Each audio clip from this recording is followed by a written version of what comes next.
अस्सलाम वालेकुम, मैं हूं आपका दोस्त, आपका होस्ट सैयद शफात अहमद। इंसान को पैदा होने से लेकर मरते दम तक बहुत से दुख, तकालीफ, मसाइल का सामना करना पड़ता है।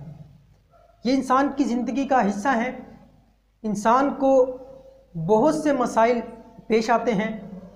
इन तमाम मसाइल के हल के लिए आपको एक अच्छे दोस्त, अच्छे साथी, अच्छे हमसफ़र की ज़रूरत होती है।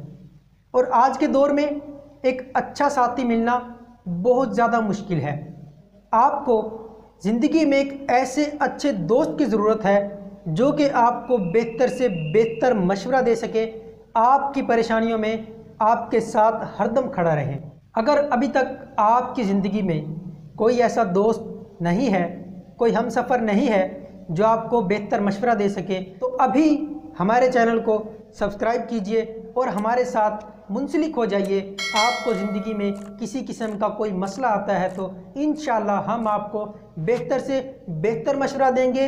इस चैनल पर आप तकरीबन 70 के करीब वीडियोस देख सकते हैं जिनमें बहुत से मसाइल का हल बताया गया है। तो मेरी आपसे यही गुजारिश है कि आप हमारे चैनल को सब्सक्राइब कर लीजिए और बेल आइकन को क्लिक कर लीजिए। इंशाअल्लाह आपको बहुत ज़्यादा फ़ायदा होगा। और अगर आप हमारे साथ कुछ भी शेयर करना चाहते हैं, अपने मसला मसाइल शेयर करना चाहते हैं, आपको किसी किस्म का कोई मसला है, आप मशवरा करना चाहते हैं, तो अभी हमारे दिए गए नंबर पर आप रब्ता कर सकते हैं। इंशाअल्लाह आपको बेहतर से बेहतर मशवरा दिया जाएगा। इंशाअल्लाह नेक्स्ट वीडियो में आपसे मुलाकात होगी। तब तक के लिए अल्लाह हाफ़िज़।